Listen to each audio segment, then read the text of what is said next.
Welcome back to my channel. इस video के अंदर हम देखने वाले हैं ग्राफ एल्गोरिथम्स का लेक्चर नंबर 1। इस ग्राफ की सीरीज में हम टोटली जितने भी टॉपिक्स ग्राफ के अंदर आते हैं उन सभी को कवर करने वाले हैं। मोस्ट इम्पॉर्टेंटली इंटरव्यू पर्सपेक्टिव से ये बहुत इंपॉर्टेंट लेक्चर्स होने वाले हैं। तो अगर किसी ने ग्राफ कभी पढ़ा नहीं है और कोई ग्राफ्स को पहली बार पढ़ रहा है तो ये लेक्चर जो है उसके लिए बहुत हेल्पफुल होने वाला है। पर्टिकुलरली लेक्चर 1 के अंदर हम ये देखेंगे कि ग्राफ्स का रियल मीनिंग क्या है।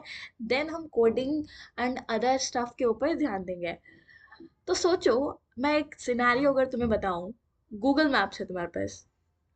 गूगल मैप सभी के पास होगा, सभी के फ़ोन में इंस्टॉल्ड है। अगर हम इसको ओपन करते हैं, हम इसमें क्या करते हैं, अपनी डेस्टिनेशन मार्क करते हैं। हमने इसमें अपनी एक डेस्टिनेशन दिया। अब इस डेस्टिनेशन तक पहुंचने के हमारे पास मल्टीपल वेज हो सकते हैं, बहुत सारे रास्ते हो सकते हैं। हम यहाँ से जा सकते हैं, हम यहाँ से जा सकते हैं, हम यहाँ से जा सकते हैं। सो देर आर 3 पॉसिबल वेज। हम इन तीनों रास्तों से कहाँ कहाँ जा सकते हैं, इस डेस्टिनेशन तक पहुंच सकते हैं।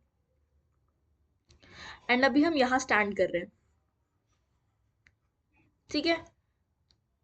Right now we are standing here और हम इस रास्ते से भी जा सकते हैं, इस रास्ते से भी जा सकते हैं, इस रास्ते से भी जा सकते हैं। तो गूगल मैप्स हमें क्या करता है? गूगल मैप्स हमें कुछ पैरामीटर्स लेता है, जिससे बताता है ट्रैफिक कितना है या फिर डिस्टेंस कितना है। जो सबसे ज़्यादा बेस्ट सूटेबल आंसर हमारे लिए होता है उसे हमें प्रोवाइड करके देता है कि नहीं? हमें बेस्ट पाथ प्रोवाइड करके देता है। और you can say best path slash shortest path. Shortest path हमें प्रोवाइड करके देता है, ठीक है। अब सोचो कि ये जो वो काम है वो कैसे करता है भाई, कैसे करता कैसे है? तो उसके पीछे का रीजन है ग्राफ। उसके पीछे का रीजन है ग्राफ।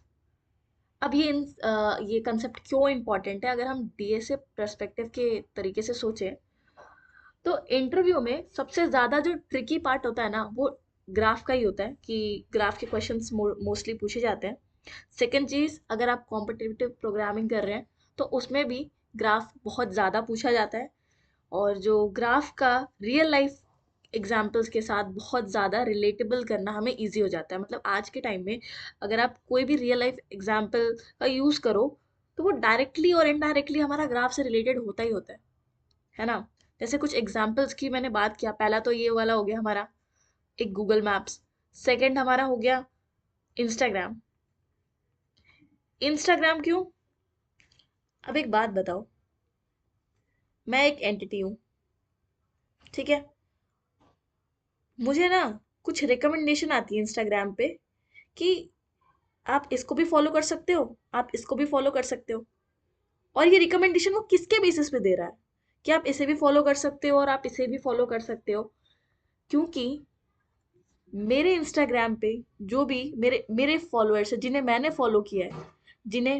फॉलो किया है, वो इन एंटिटीज को फॉलो करते हैं इन डायरेक्ट वे और इनडायरेक्ट वे, ठीक है। तो इसी रीजन की वजह से हमें इन लोगों के भी रिकमेंडेशन हमारे इंस्टा अकाउंट पे मिलते रहते हैं। तो ये भी एक तरीका क्या है, कनेक्शन है कहीं ना कहीं किसी ना किसी चीज के साथ। कैसे पता चलता है? इसके पीछे की भी स्टोरी हमारी ग्राफ पे बेस्ड है। तो इस सीरीज में हम बिल्कुल जीरो से स्टार्ट करेंगे और धीरे धीरे एडवांस तक जाने वाले हैं। अभी तो मैंने सिर्फ बेसिक इंट्रो दिया है, कहाँ ग्राफ लगता है, किस तरीके से रियल लाइफ एग्जाम्पल में हमारा यूज हो रहा है ग्राफ, उसी के बारे में बताया। अब हम क्या करते हैं, थोड़ा ना ग्राफ की डेफिनेशन को समझते हैं, ग्राफ होता क्या है। अगर डेफिनेशन पर्सपेक्टिव से बात करूं, डेफिनेशन में जो ग्राफ है ना, वो कुछ कलेक्शन होता है। क्या कलेक्शन होता है? कलेक्शन होता है नोड्स का,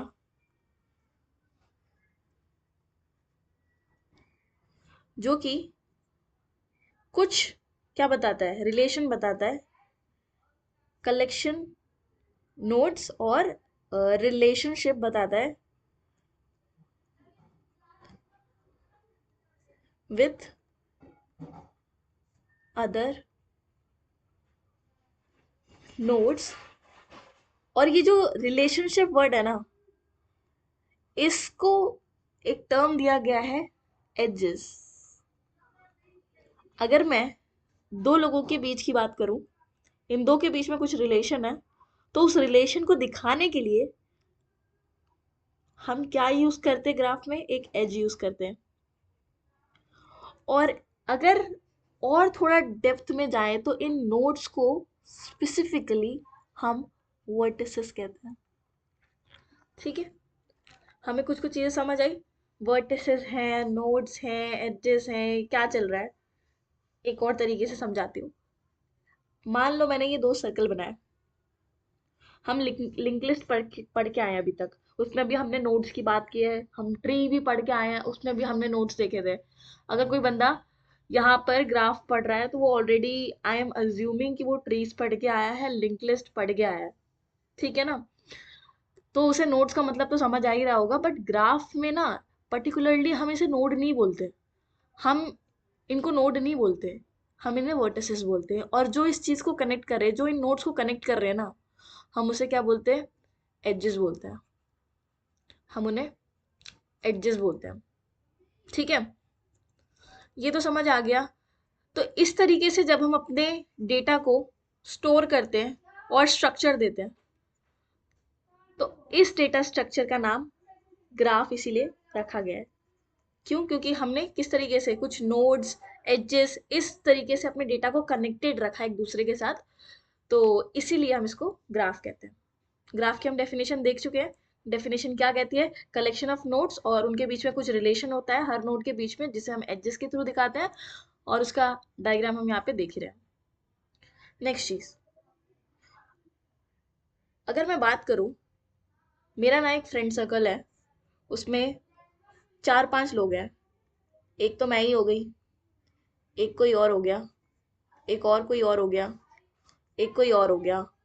ठीक है, अब मैं इन दोनों को तो जानती थी, ये दोनों मेरे फ्रेंड्स थे, बट मैं इसे नहीं जानती थी। बट ये जो दोनों है ना, ये इसे जानते हैं, तो इनडायरेक्टली मैं भी इसे जानने लग जाऊंगी। तो ये किसके थ्रू पॉसिबल हो पाया? इस कनेक्शंस के थ्रू, इन कनेक्शंस के थ्रू। अब मान लो ये तो हमारा फ्रेंड का हो गया, फ्रेंड नेटवर्क की बात कर ली हमने, कि अगर हम एक फ्रेंड सर्कल की बात करें तो उसमें हम इस तरीके से रिलेशनशिप स्टैब्लिश करते हैं। मान लो मेरा एक फ्रेंड है जो मेरा फ्रेंड है, बट उसका फ्रेंड कोई और फ्रेंड है, तो इनडायरेक्टली मैं भी उससे बात कर सकती हूँ, क्योंकि वो भी मेरा फ्रेंड इनडायरेक्टली हुआ ही हुआ ना, क्योंकि मेरे फ्रेंड के थ्रू उसका कनेक्शन है। और एक, अगर एक और एग्जाम्पल लें, जैसे हम सिटीज एंड रोड्स का एग्जाम्पल लें, ये जो एज है ना, ये क्या यहाँ पे डिनोट कर रही है पता है? मेरे और इसके बीच में ये जो एज है, वो क्या, कौन सा रिलेशनशिप स्टैब्लिश कर रही है यहाँ पे? विच इज फ्रेंडशिप का। Don't think too much, only friendship. अब अगर हम बात करें सिटीज एंड रोड की, एक और एग्जांपल जो हम ले रहे हैं सिटीज एंड रोड का, अब किस तरीके से ये होगा? मान लो कि यहाँ पे बहुत सारे हमारे सिटीज हैं, एक सिटी ये हो गई, एक सिटी ये हो गई, इन सबके बीच में कुछ कनेक्शंस हैं। जैसे हाईवे होता है, दो सिटीज को जोड़ता है, तो वैसे ही ये जो एज है ना इसमें, ये जो एज है ना हमारा इसमें, ये जो एज है, ये क्या है? रोड है। ये क्या है? रोड है। तो हमें ये क्या बता रहा है? रोड बता रहा है। तो ये दो सिटीज को कनेक्ट करने वाला जो एज है, that is going to be the road. यहाँ पे भी जो है वो हमारा ग्राफ एल्गोरिथम लगता है शॉर्टेस्ट पाथ फाइंड आउट करने में। दो सिटीज के बीच में अगर मुझे बेस्ट रूट फाइंड आउट करना है, तो मैं देखूंगी कौन सा एज मेरे लिए सूटेबल पड़ रहा है। तो इस तरीके से हम देखेंगे इसको किस तरीके से होता है जब हम इम्प्लीमेंटेशन पार्ट कर रहे होंगे ग्राफ का। अब हम थोड़ा आगे बढ़ते हैं, बेसिक्स हमने क्लियर कर लिया अपने। मैथमेटिकल टर्म्स में अगर हम बात करें, मैथमेटिकल टर्म्स में अगर हम बात करें, तो उसको भी एक बार देख लेना चाहिए मैथमेटिकली कि किस तरीके से हमारा ग्राफ दिखता है। मैथमेटिकल डेफिनेशन की बात करते हैं। तो अगर हम मैथमेटिकल डेफिनेशन की बात करें, तो ग्राफ को कुछ इस तरीके से दिखाया जाता है। जी G represents the graph, and इसके अंदर जो V है ना, V कोमा E, ये जो V है ना, V represents a set, V represents a set of vertices, and E represents set of edges. और थोड़ा देखें तो मान लो कि मेरे पास तीन एंटिटीज है, एक एंटिटी ये हो गई, एक एंटिटी ये हो गई, एक एंटिटी ये हो गई, ठीक है।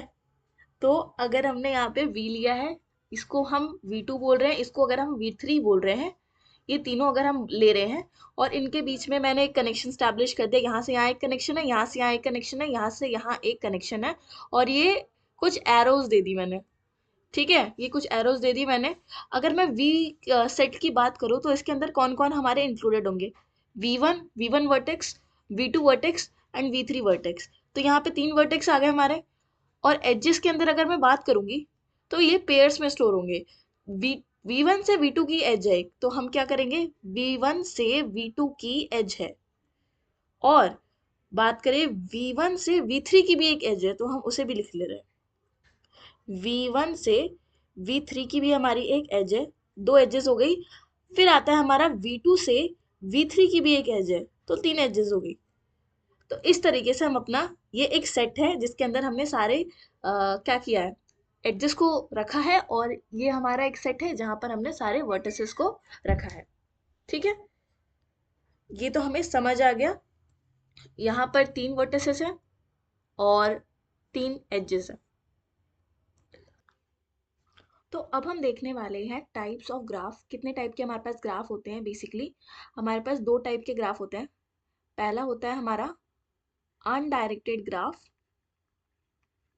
अनडायरेक्टेड ग्राफ, और दूसरा होता है हमारा डायरेक्टेड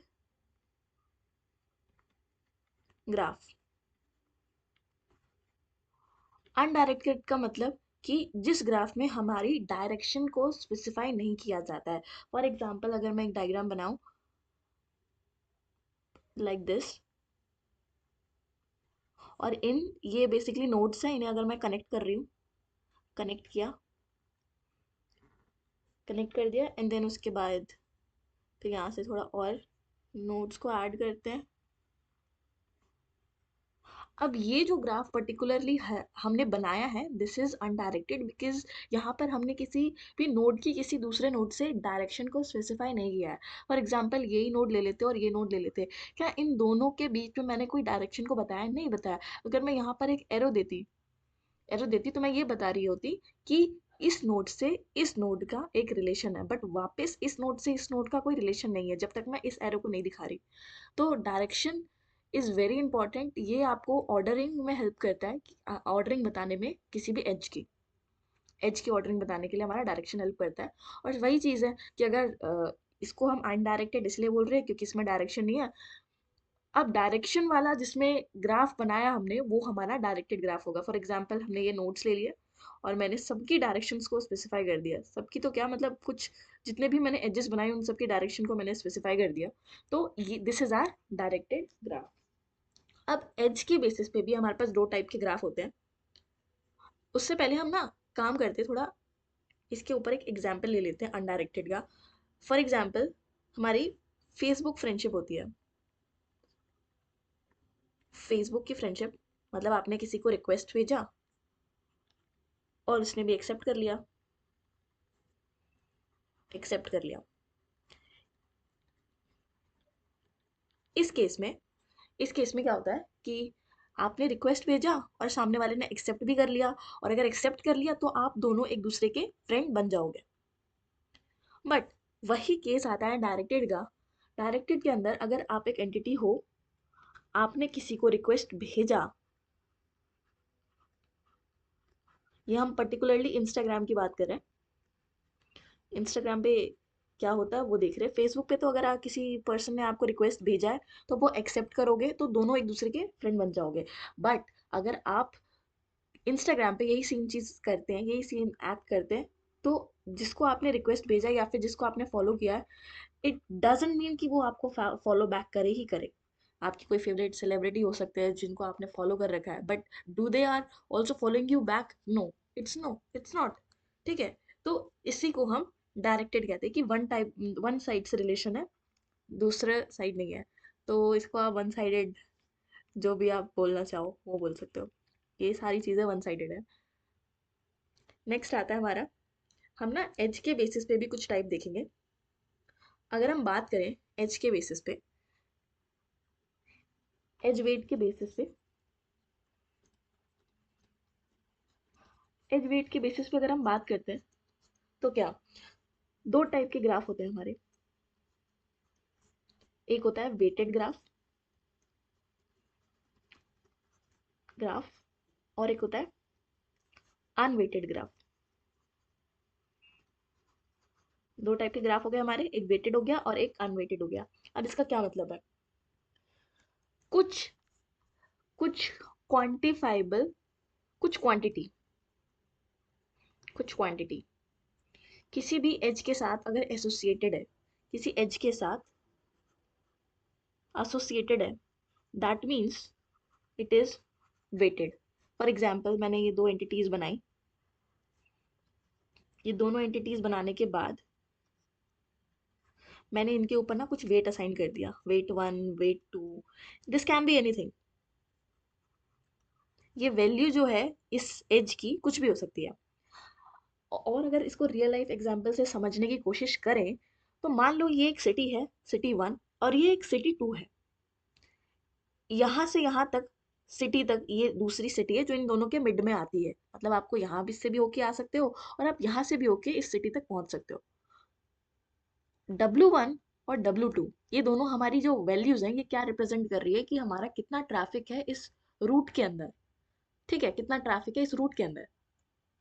अब अगर मैं W1 की वैल्यूज को देखूं, W2 की वैल्यूज को ऐड करूं, वहीं अगर मैं W4 और W3 की वैल्यूज को ऐड करूं, दोनों में से एडिशन करने के बाद जिस रूट से मुझे ट्रैफिक कम मिल रहा है, उस रूट को मैं चूज करना प्रेफर करूंगी। सही बात है। तो इसका यूज होता है इस तरीके से, हमारा ना ग्राफ में यूज होता है वेट। वेट का इसी तरीके से यूज होता है कि हमने कुछ वैल्यू असाइन कर दी एज को, एंड उस एज के वैल्यू के बेसिस पे हम डिसीजन लेते हैं कि आगे हमें फर्दर कौन सा स्टेप लेना है या फिर कौन से पाथ को चूज करना है। और वहीं अगर हम अनवेटेड की बात करें, you don't specify any quantity with the edges. आप किसी क्वांटिटी को स्पेसिफाई नहीं करते। यहाँ पर हमने कोई वैल्यूज नहीं असाइन करी। अगर हमने यहाँ पे कोई वैल्यूज असाइन नहीं करी है, तो हम क्या मान के चलते हैं कि सभी रास्तों से जाने का जो कॉस्ट आना है या फिर सभी रास्तों से जो ट्रैफिक है, that is going to be same. दूसरे शब्दों में हम ऐसे समझ सकते हैं। ठीक है। अब ग्राफ से रिलेटेड कुछ और चीजें हैं, कुछ और वर्ड्स हैं जो हमारे क्वेश्चंस में काम आने वाले हैं। सो ग्राफ्स रिलेटेड कुछ टर्म्स हैं जिन्हें हमें थोड़ा सा समझने की ज़रूरत है, क्योंकि इन टर्म्स का यूज़ बहुत बार हो रहा होगा हमारे क्वेश्चंस के अंदर, तो उन्हें समझना बहुत ज़रूरी हो जाता है। सबसे पहली बात आती है हमारी, अगर हम ग्राफ की बात कर रहे हैं, तो अगर आपको कभी क्वेश्चन में गिवन है कि मल्टीग्राफ, ये वर्ड गिवन है, या फिर आपको पढ़ के समझ आ रहा है मल्टीग्राफ जैसा कुछ है। अब मल्टीग्राफ उसके लिए समझना पड़ेगा कि होता क्या है। एक ऐसा ग्राफ, एक ऐसा undirected graph, this is an undirected graph, जिसके अंदर आप अगर किसी नोड की बात करें, फॉर एग्जाम्पल मैं यहाँ पे 4 नोड ले लेती हूँ। चारों नोड को अगर मैंने लिया, चारों से कुछ कनेक्शंस बनाए, मतलब एजेस बनाई। अब मैंने एक एज से ना, एक एज से एक और एज पास करवा दी, उसी सेम, उसी उसी नोड पे। मतलब जैसे कि इस नोड से मैंने एक एज पास कराई थी इस पे, और मैंने इस नोड से एक और एज पास करा दी। This is the second node, this is the first edge, this is the second edge. ठीक है। और एक और एज मैं इसी पे लगा दे रही हूँ जो कि सेल्फ लूप है। तो मैंने क्या किया, एक ही नोड पे मल्टीपल मल्टीपल एजेस लगाई। क्या मतलब मल्टीपल एजेस लगाई? तो अगर कभी ऐसा दिखे कि एक नोड से मल्टीपल तरीके जाने के हैं, मतलब ये मान लिया सिटी 1 है, ये मान लिया सिटी 2 है, यहाँ तक पहुंचने की अगर मल्टीपल वेज हैं, मतलब मल्टीपल एजेस यहाँ तक आ रही हैं, that is called the multi graph. ठीक है। नेक्स्ट एक और ग्राफ आता है जो कि हम कहते हैं सिंपल ग्राफ। अब सिंपल ग्राफ क्या कहता है? सिंपल ग्राफ ज्यादा सोचता नहीं है कुछ, एक कंडीशन बोलता है, अनडायरेक्टेड है, अनडायरेक्टेड होता है, प्लस अब मैंने मल्टीग्राफ में क्या बोला था, सेल्फ लूप हो सकते हैं। ठीक है, सेल्फ लूप हो सकते हैं। इसमें बस एक चीज ऐड कर दो, no self loop, there will be no self loop. ठीक है। नेक्स्ट, ये हमने सिंपल ग्राफ का समझ लिया, मैं एक एग्जांपल देके भी समझा देती हूँ। जैसे कि अगर मैं ये बनाऊं, ये जो ग्राफ है दिस इज सिंपल ग्राफ, इसमें खुद पे कोई सेल्फ लूप नहीं है। क्या कोई एज इसके ऊपर आ रही है? नहीं आ रही ना, सेल्फ लूप नहीं है, this is called as simple graph. Next आता है हमारा, तो यहाँ समझते हैं, विच इज कंप्लीट ग्राफ। अब कंप्लीट ग्राफ क्या होता है? Complete graph is basically when we are having some edges, sorry, when we are having some nodes, एक ये हो गया, एक ये हो गया, एक ये हो गया, एक ये हो गया। अब कंप्लीट ग्राफ का मतलब ये है कि हर डायरेक्शन में, हर डायरेक्शन में इस नोड को अगर हम चूज करें, हर डायरेक्शन में, इस डायरेक्शन में, इस डायरेक्शन में, इस डायरेक्शन में, इस नोड का जो रिलेशन हो हर नोड से, मतलब एक एज एग्जिस्ट करनी चाहिए जितनी भी अदर एज, अदर नोड्स के साथ, किसी पर्टिकुलर नोड की। अब जैसे इसके लिए तो ये है, बट सेम चीज इसके लिए भी होनी चाहिए। इसकी एक इसके साथ एज भी होनी चाहिए, एक इसके साथ भी होनी चाहिए, इसके साथ तो है ही। अब इसके लिए देखते हैं, इसकी इसके साथ भी है और इसके साथ भी एक एज है। अब इसकी एक इसके साथ भी एज होनी चाहिए। समझ आया? हर नोड के साथ एक दूसरे का कनेक्शन होना चाहिए, that is called the complete graph. मतलब मान लो मेरे पास कोई एक पर्टिकुलर नोड है, तो इसके साथ कितने कनेक्शंस होने चाहिए? मेरे पास ओवरऑल 4 नोड्स हैं ग्राफ के अंदर, और मेरे पास किसी एक पर्टिकुलर नोड की बात करिए तो इसके साथ कितने कनेक्शंस होने चाहिए? टोटल 3 कनेक्शंस होने चाहिए फॉर एवरी नोड। जैसे इसके साथ कितने कनेक्शन होने चाहिए? एक इसके साथ, एक इसके साथ, और एक इसके साथ। ठीक है, तो ये 3 कनेक्शंस होने चाहिए। This is called the complete graph. अब हम बात करते हैं कनेक्टेड ग्राफ की। अब हम बात करेंगे कनेक्टेड ग्राफ की। ये हमें क्वेश्चंस में आ सकते हैं, ऐसे वर्ड्स लिखा होगा, connected graph, this graph, that graph. तो you have to remind yourself, okay what is the definition of connected graph, तभी क्वेश्चन समझ आएगा। कनेक्टेड ग्राफ क्या होता है कि एक ऐसा ग्राफ जिसमें एक पर्टिकुलर नोड से दूसरे पर्टिकुलर नोड तक जाने का एक वे हो, डायरेक्ट पाथ हो या इनडायरेक्ट कोई पाथ हो। जैसे कि मैं अगर एक ग्राफ बनाऊं, ऐसे करके सर्कल ही जैसा बनाते हैं, ठीक है, ओके। तो अगर मैं बात करूं, कलर चेंज करते हैं थोड़ा, हाँ, तो अगर मैं बात करूं इस नोड से इस नोड तक का, क्या कोई पाथ है, एग्जिस्ट करता है? हाँ बिल्कुल करता है। आप डायरेक्टली इधर से आ जाओ, आप डायरेक्टली इधर से आ जाओ, कहीं से भी आ जाओ, है ना? तो मतलब पाथ है। क्या इससे कोई पाथ है? हाँ बिल्कुल है, ये देखो एज दिख रही है, बिल्कुल है। क्या इससे कोई पाथ है? हाँ है। डायरेक्ट नहीं है, डायरेक्ट नहीं है, इनडायरेक्ट है, इसके थ्रू आ रहे हैं, बट पाथ तो एग्जिस्ट करता है ना? तो this is called a connected graph, जिसका मतलब क्या है? When you are having a graph, when you are having a graph in which every possible pair have indirect or direct path exists to reach out to that particular node। ठीक है, ये होता है हमारा कनेक्टेड ग्राफ। नेक्स्ट हम बात करते हैं एक पाथ की। What is a path?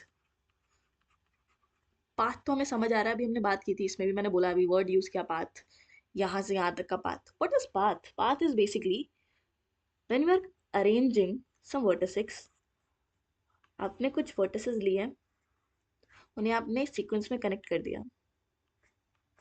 This is nothing, it's just a path. जब आपने वर्टिसेस को एक सीक्वेंस में अरेंज कर दिया, that means it is a path. Next क्या आता है? अब आता है हमारा cycle. What is cycle? Cycle is basically एक ऐसा ग्राफ, एक ऐसा ग्राफ जिसके अंदर आपने कुछ नोट्स को अरेंज किया है, जो आपका लास्ट नोड है ना वो फर्स्ट से क्या होता है, कनेक्टेड होता है। लास्ट नोड जो है वो आपका फर्स्ट से कनेक्टेड होता है, that means there exist a cycle, this is a cycle, देखो लूप है ना, सो ये एक साइकिल है, इस तरीके से हम इसको बोलते हैं साइकिल ग्राफ। नेक्स्ट हमारे पास क्या है, एक बहुत ज्यादा टर्म यूज होता है डैग करके, वो हम समझते हैं। What is DAG? DAG is basically called as directed directed acyclic cyclic graph, this is DAG. अब डैग होता क्या है, वर्ड से ही समझ आ रहा है, हम एक एक करके चीजों को समझते हैं। डायरेक्टेड मीन्स डायरेक्शन हो, acyclic no cycle, cycle नहीं होना चाहिए, तो दिस इज ओनली डैग। अगर मैं एक एग्जांपल भी बताऊं, कोई साइकिल एग्जिस्ट नहीं करनी चाहिए। अम, मैंने यहाँ पे डायरेक्शन बता दिया, ये भी डायरेक्शन बता दिया, एक ये बना दिया और एक ये बना दिया, क्या कोई साइकिल एग्जिस्ट कर रहा है? नहीं। यहाँ तक आए रुक गए, यहाँ तक आए रुक गए, तो this is called directed acyclic graph, जिसमें साइकिल एग्जिस्ट नहीं करते, प्लस डायरेक्शन गिवन होता है। नेक्स्ट आता है डिग्री। डिग्री क्या होती है? डिग्री इज बेसिकली, अगर मैंने कुछ नोड्स को एक साथ अरेंज किया है और इस पर्टिकुलर नोड पे इधर से भी एक एज आ रही है, इधर से भी एक एज आ रही है, एक इधर से भी एज आ रही है, तो अगर मैं इसकी डिग्री पूछूं तुम लोगों से तो कितनी होनी चाहिए? जितनी एजेस इसके पास आ रही है उतनी इसकी डिग्री होती है, तो बेसिकली इस केस में हम डिग्री बोलेंगे 3। बट वहीं अगर इसमें डायरेक्शन दी होती है, वहीं इसमें अगर डायरेक्शन स्पेसिफाई की होती है, तो एक तो ये एज बना देते हैं, एक ये इसके ऊपर इनकमिंग है और एक ये इनकमिंग है, तो दो एजेस इसके इस नोड के ऊपर आ रही हैं, तो इनकमिंग एजेस कितनी होगी इसमें? 2। और आउट गोइंग कितनी एज है, मतलब जो इस पर्टिकुलर नोड से जा रही है, outgoing, that is going to be only 1। तो ये इन डिग्री होता है और ये आउट डिग्री होता है। इन डिग्री बोलते हैं इसको, अगर आपसे कोई इन डिग्री पूछ रहा है तो मतलब वो आपको उसने डायरेक्टेड ग्राफ दिया हुआ है, और अगर आपसे आउट डिग्री पूछ रहा है तो तब भी उसने आपको डायरेक्टेड ही ग्राफ दिया है। बट अगर इन केस वो आपसे डिग्री पूछ रहा है बट अनडायरेक्टेड ग्राफ गिवन है, तो आपको टोटल सम देना पड़ेगा, जितनी भी इनकमिंग है, आउटगोइंग है, जितनी भी जो भी है, क्योंकि हमें नहीं पता उस केस में इनकमिंग कितनी है, आउटगोइंग कितनी है। ठीक है, तो ये चीजें हमने समझ लिया है। अब एक और टर्म है विच इज ट्री। ट्री क्या होता है? ट्री हमने डेटा स्ट्रक्चर्स पढ़ा है, किस तरीके से दिखता है, ऐसे ही दिखता है, कुछ नोट्स होती हैं, तो इस तरीके से हमारा क्या होता है, ट्री बना होता है। It is basically connected, connected तो है, plus it is a cyclic, इसमें कोई साइकिल नहीं होता। ट्री में कनेक्टेड तो होते हैं बट इसमें कोई साइकिल एग्जिस्ट नहीं करता। फॉर एग्जाम्पल, अगर मुझे इस नोड पे पहुंचना है यहाँ से, तो क्या मैं यहाँ से पहुंच सकती हूँ? हाँ। कनेक्टेड का मतलब बताया था कि अगर मैं किसी भी नोड पे दूसरे नोड पे इनडायरेक्टली और डायरेक्टली पहुंच सकती हूँ, I am having a path, तो उस केस में उसे कनेक्टेड बोलते हैं। कनेक्टेड होता है बट ए साइक्लिक, यहाँ पर कोई साइकिल बन रही है? No, there is no cycle, तो this is called as tree. But if what we do in this tree, if I do like something like this, मैंने ये वाली एज हटाई दी, मैंने ये एज कुचर मुचर हटा दी, तो इस केस में अगर मैं इस एज को हटा देती हूँ, तो मेरे पास जो ये बचा पोर्शन है, this is going to be called as connected component. अब कनेक्टेड कॉम्पोनेंट एंड ये हमारा क्या होगा, दूसरा connected component, they are two different connected component. और अगर हमने एक बार एज रिमूव कर दिया तो वो क्या हो गया, अब फाइनली इसको एक और नाम बोला जाता है। अगर हमने इसका एक एज हटा दिया है, we called it as forest. Forest का मतलब क्या, दिस इज नॉट ट्री, ये अपने में एक ट्री है, एक ये भी एक अपने में ट्री है, multiple trees, what it is called as forest. जब एक जगह बहुत सारी ट्रीज है तो हम उसे फॉरेस्ट बोलते हैं। सेम कंसेप्ट यहाँ पे है कि अगर एक ट्री है उसको तोड़ दिया तो दो ट्रीज मिल गए हमें, और उन दोनों ट्रीज को अगर हम सिंगल सिंगल देखें तो that is called as the connected component. साथ के साथ हम इन्हें फॉरेस्ट भी बोलते हैं। ठीक है, तो कनेक्टेड कंपोनेंट, ये इस पे जो क्वेश्चन है बहुत पूछे जाते हैं, तो ये याद रखना कि कनेक्टेड कंपोनेंट होता क्या है।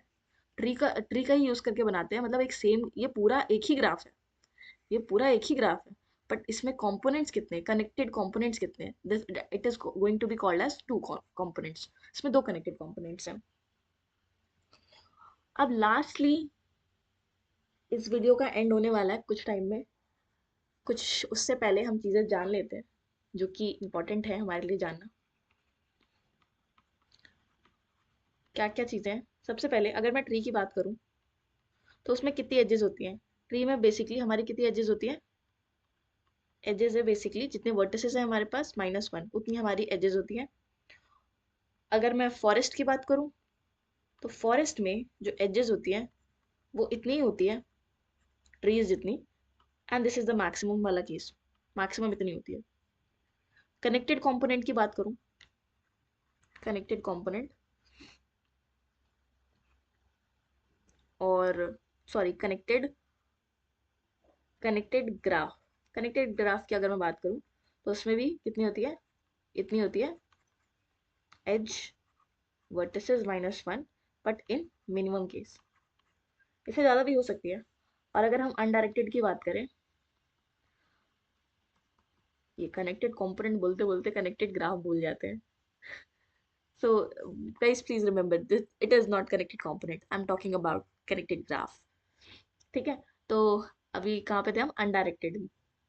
अनडायरेक्टेड अगर कंप्लीट ग्राफ की बात कर रहे हैं तो it is going to be the number of nodes means number of vertices, उसका कॉम्बिनेशन, दो दो के पेयर्स का कॉम्बिनेशन, इतने नंबर ऑफ एजेस होंगे उसमें। और डायरेक्टेड की अगर हम बात करें, directed complete graph, directed complete graph will have her vertex के लिए एक एक, तो vertex into vertex -1, this is the maximum. ठीक है, सो हमने यहाँ पर कुछ फैक्ट्स, कुछ इंपॉर्टेंट चीज़ें देख ली। Lastly this was the lecture 1 of graph algorithm.